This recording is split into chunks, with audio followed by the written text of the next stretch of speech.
Asha Bhosle, RD. Burman और जगजीवन राम तीनों में क्या समानता है? क्या समानता भाई? देखो है ना, अगर आर.डी. बर्मन का चश्मा निकाल के आशा भोसले को पिना दो तो जगजीवन राम जैसी दिखाई देती है। एक्सक्यूज मी, प्लीज टिकट दिखाए। क्यों दिखाओ? अरे मैं टीसी हूँ। कहाँ की हो? अरे मैं ट्रेन का टीसी हूँ। ट्रेन में जाओ ना, फिर प्लेटफॉर्म पे क्या कर रहे हो? इस हकीर फ़कीर बंदा पुरतकसीर असीर नफ्से शरीर जो कि बादब बालिहज बामुरवत बाख्तर बायत पर बाकिरदार फर्मा बरदार ताबेदार ईमानदार होने के साथ साथ निहायत शरीफुन्नफ्स गरीबुत तबा और मुशर्रफुत तमीज़ किस्म का इंसान है, काशिफ खान कहते हैं। बड़ा छोटा नाम है यार। अच्छा रेंचो, हाँ? आमिर खान। कौन, किरण वाला? हाँ समझ किरण किरण वाला आमिर खान, वो मीडिया से हमेशा दूर रहता है और अवार्ड से भी परहेज करता है, कभी अवार्ड नहीं लेता, ऐसा क्यों? अरे पागल, भगवान ने जिसे एक नहीं 2-2 अवार्ड दिए हो, उसे और अवार्ड की क्या जरूरत है? रेंचो को अभी अभी पता चला है कि लालू जी की यहाँ बच्चे ने जन्म लिया है। लालू जी की ने 1 नहीं 2 नहीं 10 बच्चों को जन्म दिया। अरे यार, अभी उनका राज नहीं है, उनके पास टाइम है, टाइम पास के लिए। टाइम पास के लिए? उनके पास टाइम है टाइम पास के लिए, इसका क्या मतलब हुआ कि 10 बार क्या उन्होंने टाइम पास किया था? और नहीं तो क्या? लालू जी माफी चाहता हूँ, अगर आप मुझे देख रहे टीवी पे तो माफ कीजिए और काम शुरू कीजिए। Please put your hands together for Kashif from Pakistan. मेरे दोस्त पिशावर गए, किस्सा सुना रहे हैं, कहते यार मैं पिशौर गया, मैं स्टेशन ते उतरिया, ना बंदा ना बंदे दी जात। ओ मैं सैनमा हाउस इच गया, ना बंदा ना बंदे दी जात, सारे पठान ही पठान, पठान ही पठान। जहाज में सीन हो गया उनके साथ, कहीं अंगड़ाई ली होगी, पहली बार जहाज में बैठे, घंटी पे हाथ लग गया। एरोसिस आगे कहने लगे आपने मुझे बुलाया? बोला हमने कब बुलाया भाई, हमने तो नहीं बुलाया है। कहने लगे आपने बुलाया, हमने नहीं बुलाया है। आपने बुलाया, हमने नहीं बुलाया है।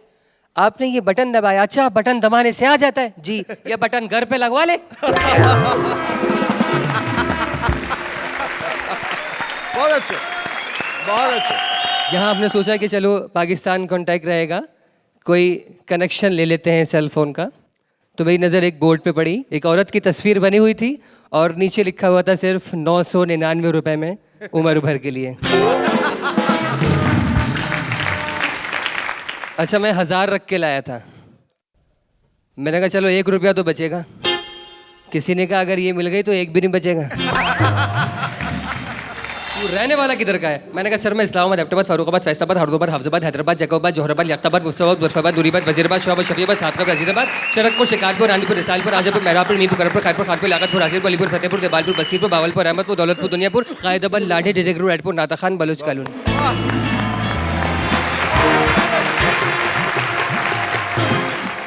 पप्पू खलीफा एक पागल खाने में बंद है।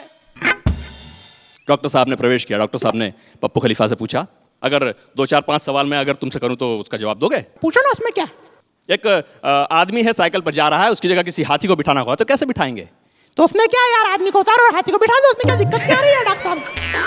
नहीं पप्पू भाई आप समझे नहीं। देखो हाथी की जगह अगर किसी ऊंट को बिठाना होगा तो कैसे बिठाएंगे? तो हाथी को उतारो ना, ऊंट को बिठा दो यार डॉक्टर साहब, उसमें क्या दिक्कत है? ऊंट को अगर हमने फ्रिज में बंद कर दिया है और चाबी कहीं खो गई है तो कैसे पता चलेगा कि ऊंट फ्रिज में बंद है? अरे वो साइकिल बाहर खड़ी रहेगी ना। अरे वाह भाई पप्पू भाई, आप तो बड़ा तेज दिमाग है। हाँ वो तो हमने बोला ही था यार, लेकिन डॉक्टर साहब आप अगर 2 4 5 सवाल मैं भी आपसे कर लूं तो इसमें कोई ये तो नहीं है ना? नहीं कोई दिक्कत नहीं, पूछिए। अच्छा एक हाथी वो सुई के छेद में से निकल रहा है। हाथी का भी सुई के छेद में निकल रहा है यार, उसको रोकना है, बोलो कैसे रोकोगे? कैसे रोकेंगे यार? अरे उसकी पूंछ में गांठ मार दो और क्या यार, रुक जाएगा कि नहीं रुकेगा यार? कहते हैं कद अलिफ जुल्फ लाम शान मीम आंखें हद रश्मी हर्फ हैं या कि तेरी तस्वीर के टुकड़े हैं। गालिब कब्र से उठ गया। कैसी लगी मेरी हिंदी आपको? बहुत टॉप क्लास यार, बाउंसर थी, ऊपर से निकल गई। ऊपर से निकल गई ना। एक आपको समझ में आने वाली हिंदी और बोल देता हूँ। जिस स्कूल में तुम पढ़ रहे हो उसका प्रोफेसर मैं रह चुका हूँ बेटे। आगे चल आगे चल आगे चल। तो ये बताइए मैंने क्या कहा है।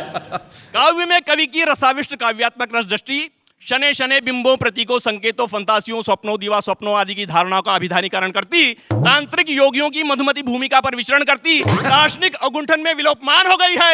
अथच कवि शैली चमत्कृति पारलौकिकता धुमाविष्ट रहस्यात्मकता तथा हृदयवती मानवता की शक्ति अर्जित करके निरंतर आनंदोदधि में उब चूब करने की सामर्थ्य अप्यय करती है।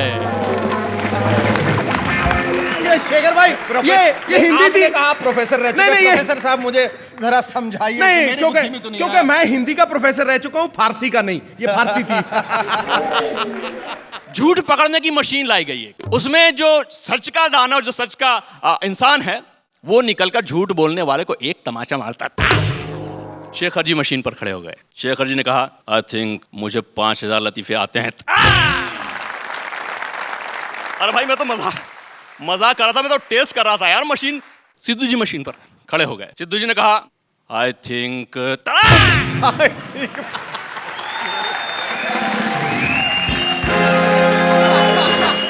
शेखर भाई को जब इनके पड़ा तब हंसी नहीं आई, जब मुझे पड़ा तब हंसी आई।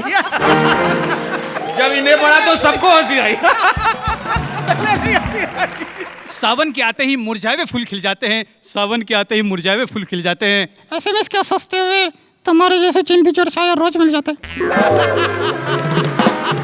अच्छा, शादी क्या होती है तुम्हारे अनुसार? शादी तो चिंगम होती है। क्या शादी चुंगम होती है? अबे चुप। शादी च्युइंगम होती है कैसे? शुरू शुरू में बड़ा मीठा लगता है, जितना चबाओ बाद में बेस्वादी लगता है। कि एक जनाजा चला जा रहा था और उसके आगे खटक डांस हो रहा था। अब खटक डांस ट्रेडिशनल डांस, लोग डांस कर रहे हैं, पीछे पीछे जनाजा। मैंने खान साहब को बोला, मैंने कहा भाई किसका जनाजा है? बोले हमारे भाई का। मैंने कहा यार तो तुम डांस क्यों कर रहे हो? बोला आज हम बहुत खुश है यार। मैंने कहा इसमें खुशी की कौन सी बात है? बोला ऐसा बात है तुम सुनेगा तो तुम भी नाचेगा भाई। मैंने कहा ऐसी कौन सी बात है? बोला भाई ये पहला पठान है जो ब्रेन एमरिज में मरा है।